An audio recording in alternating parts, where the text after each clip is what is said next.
Good morning, YouTube Nation. This is Wayne from Tractor Retirement Living, coming to you from 16 beautiful acres in South Louisiana. Yesterday, I put water in my tires. I've been needing to put a lot of ballast on this tire. I didn't get anything done when I bought it through the dealership, and I decided to put water in the tire. Well, the thing about where I live, we had about a week's worth of freezing weather this year so far. That's probably gonna be about it. We got cold nights, but we don't get freezes that much. So going with the antifreeze and the windshield washer stuff and beet juice and beet juice and all that's good because it's about 2 or 3 more pounds a gallon. But my tires on my tractor, according to the website, I went on the website and looked at and just looked up a chart for how much ballast a different tire will hold. And and according to the chart I went to on the website, uh, with my tire size, each one of my tires holds 61 gallons of water, and uh, and that equates out to like 514 pounds per tire. So that will put 1,028 pounds on the back of my tractor, which is really what I need. I bought a TYM 5520 uh, cab model tractor, and I've had it for 8 months now, and I got like 210 hours on it. And I've been doing a lot of front end work as far as with a stump bucket, digging up. If you watch some other videos, digging up stumps and trees, and moving a lot of big logs and stuff around. And I did feel a little light on the back end, uh, so I said it's time for me to go ahead and do something about these tires. So I'm going to go through the motions and show y'all what I did, because yesterday, for some reason, my camera got hot and it quit recording, and I didn't get all of it. So what I'm doing, I'm actually doing a retake to kind of put this video together so that everybody that's never done this before will see it's not that hard to do. As you follow along, you'll see it probably took me about an hour and a half to complete the job. I'm going to get into this and show y'all exactly what I did for anybody that hadn't done this before and want to try to do it themselves. All right, first of all, I'm going to show y'all this. This is the adapter I bought off Amazon, uh, and it also comes with another little adapter. So you can take this one. Let me take this apart for you. I didn't even use these two adapters they sent uh, because I didn't need them. I was able just to tie that to my valve stem, and I'll show you on that on the tractor in a little while. But anyway, this little adapter's got a little push button right here, and you bleed your air with that, and this hooks up to your water hose on this side, and that's all there is to this. And then I also bought, and you can get this, and I picked this up at Harbor Freight. It's just a hose, a Y connector for a hose. You can put that on your faucet outside, put two water hoses on it.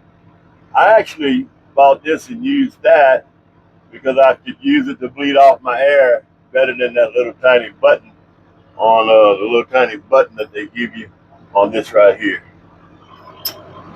I'll show you all that when I get it hooked up on the tire. Then I also bought this little valve stem kit from Amazon. It got to show it to you. This little kit comes with little valve, needle remover, and a bunch of little gizmos, caps, and all. Uh, I like this because I'm always, if I got to do tire stuff myself, this little kit comes in handy. So I'll put a link in the description on this kit, and I'll also put a link on this little adapter this little gizmo adapter that you use to put water in tires. Y'all stand by. I'm gonna set the camera up outside and show y'all the complete process. All right, guys, to show y'all exactly how to simulate what I did or emulate what I did. Whatever word I'm looking for that. Simulate. If you look right here on this valve stem, if I can get a close shot here, you can take it off either right here. This little cap comes off. Y'all can see that.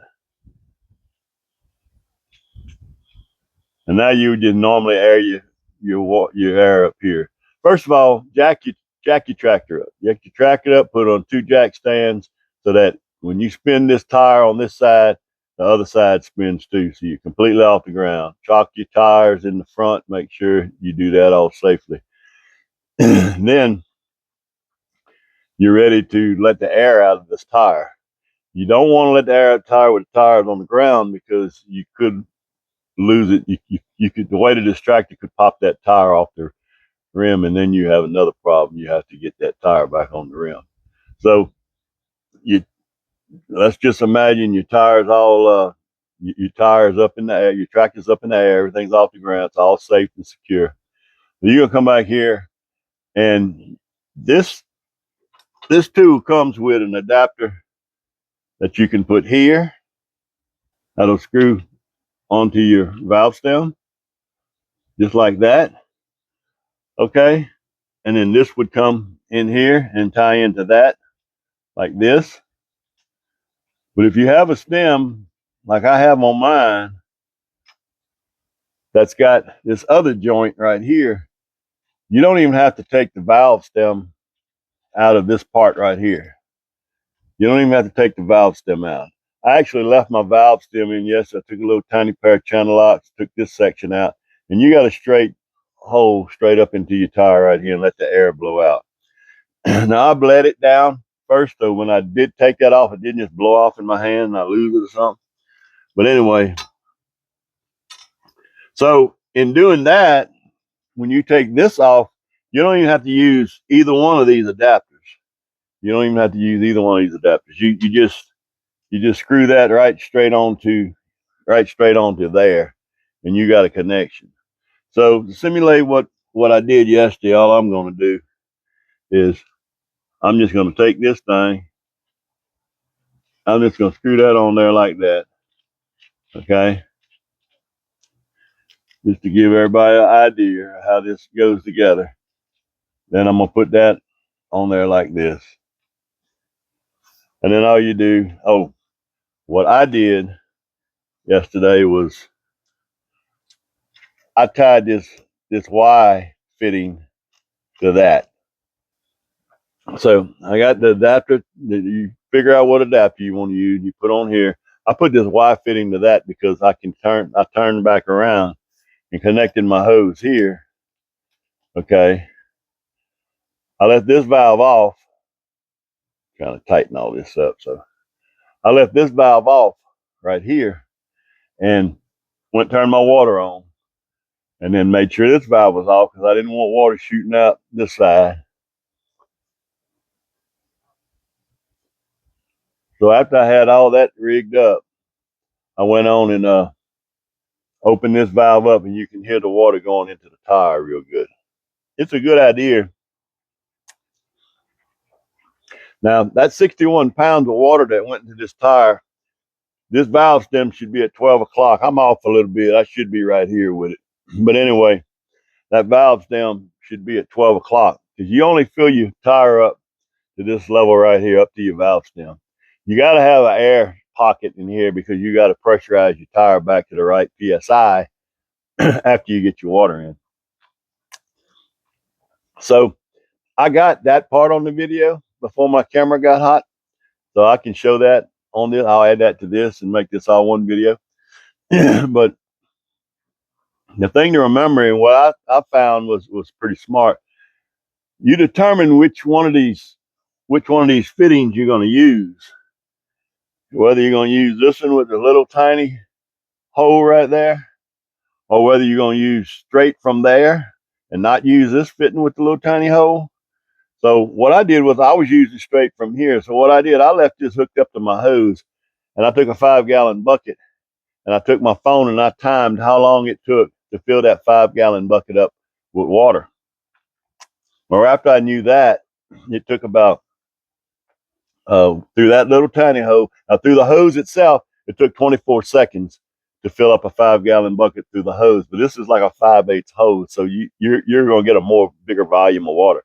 But what I did was I dumped that bucket out, started with another empty bucket, with the same bucket but empty, and then I hooked this on because I wanted to see, with the restriction being down smaller, I wanted to see how long it would take to put 5 gallons in a bucket, and it took about twice as long. It took a little less than a minute.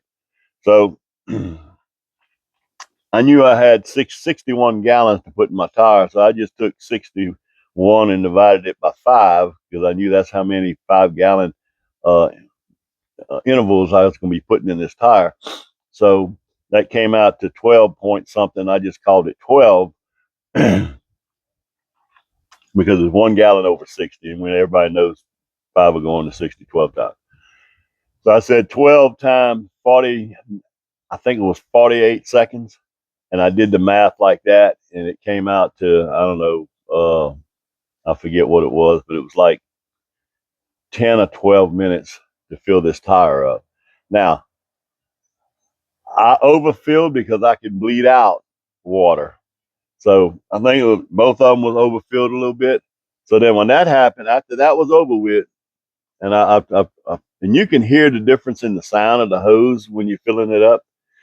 That water is building up in that tire, and you're going to, when that water builds up in that tire, you're going to also have uh, compressed air.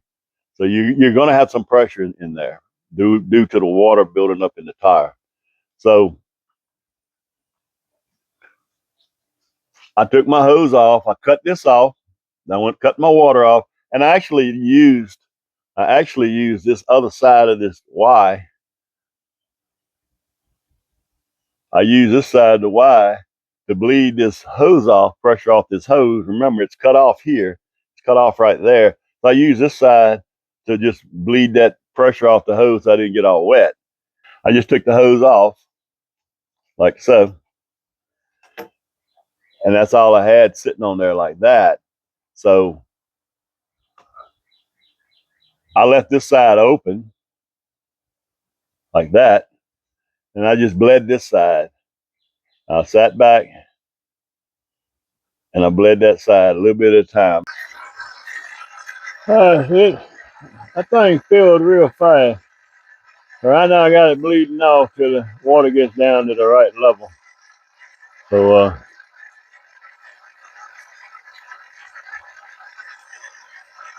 we'll come back in a little bit. About that steady. And I let it bleed and bleed and bleed. Water came out, and then when that level got right, I started getting air. I went ahead and locked her back up. I got my little piece ready and took that off. A little bit of water came out with a little tiny bit of pressure. I stuck that in there, tightened it back up. And look, that was it. That was it. Then I went to do the same thing on the other side. Now, well, before I left this side, I didn't want to leave it like that. So after I put my valve stem back in, tightened it up, I got my air compressor, and these tires tell you to inflate to 22 pounds. So when I hooked my gauge up, it had like 5 pounds of air in it. Crank my air compressor up. This tire says 22 psi, so that's what I did. A little bit shy of that. There she is right there. All right. And you do the other side the same way you did this side. I ran it up to 22 pounds, and that was it. That was it for this tire. And I tell you, I didn't drive it very much yesterday because I had to go do something, but I felt the difference in that extra 1,000 pounds on the back of this tractor already. That's basically all there is to putting water in your tire. If you have this little if you have that little gizmo right here, you buy that off of Amazon, and this just makes it nicer. You don't need this, but this was like $6, $7 at Harbor Freight. I went to Harbor Freight because I had to get a 3-ton jack, because my tractor weighs 4,300 pounds without the loader, and with the loader, it's another 1,000 pounds. That's 5,300 pounds. But you know, of course, I'm not gonna have the whole weight of the tractor on it. I had the loader down on the ground because I was using it for stability. I put the loader down and chocked the wheels to keep my tractor from moving when I jacked it up. So I was basically doing 4,300 pounds, and then I'm putting another 1,000 pounds in back. And the biggest jack I had that worked good was a 2-ton jack, and I didn't want to take the chance of that 2-ton jack. Once I got that extra pounds on there, which made it 2.5 tons, I didn't want to take a chance of that jack giving way and my tractor come crashing down. Well, it wouldn't have crashed down, been 2 inches off the ground. But anyway, I said, it's better to be safe than sorry. So I saw Harbor Freight right now. If you're an Inside Track member, which I am, you can get a 3-ton jack that's regular like $149. You can get it for $89 right now at Harbor Freight. And I'll see if I'll go online, and if I can find a link to that jack, I'll go ahead and put that in the description too. But so I went and got that jack, and while I was there, I ran across, looked at the hose stuff. I was thinking about rigging up something kind of like that. So that's what I did. You know, I rigged that up so I wouldn't get wet. And basically, that's all there is to it. Now, if y'all watching this video, you see I'm going to have a different color shirt on than I had on yesterday. That's because this is a retake. I'm not going through all the motions. I'm simulating what I did, but of course, I didn't jack the tractor up. I didn't, you know, I'm not going to let water and air out of one tire just to do it all over again. But I think you got a good understanding of how you do it. Mother Nature wasn't nice to me yesterday. I thought I had it all on film. And when I was going to go to cut my camera off, I realized my screen was black and it said it had overheated and shut down. So I'll report to y'all another video what kind of difference that made, because I got some more work to do with the stump bucket, and I'm curious to see the difference it makes. Anyway, I'm gonna get that other side done, but we're gonna end this video here. Like I said, the biggest thing, make sure you get the tractor off the ground. Okay, get that little kit I showed you. I'll put links below on both of those things from Amazon. If anybody's interested in getting it, in the description, I'll put links in the description. Let's see, anything. Okay, so I took the air out the tire, jacked it up, put it on jack stands, took the air out the tire, moved the valve stem to 12 o'clock. Once it stopped blowing water, I put the valve stem back in, topped it off with air, what it said on the tire, 22 psi, and that's it. Do the other side. We're gonna let the tractor down, and that's gonna cover this video. I appreciate y'all tuning in. If you like my content, go ahead and subscribe. Hit that little bell for notifications. It'll tell you every time I put a video up, and like it, man. Until next time, look, y'all stay safe on those tractors. God bless y'all, and more importantly, have fun on those tractors. Talk to you later. Thank you. Bye.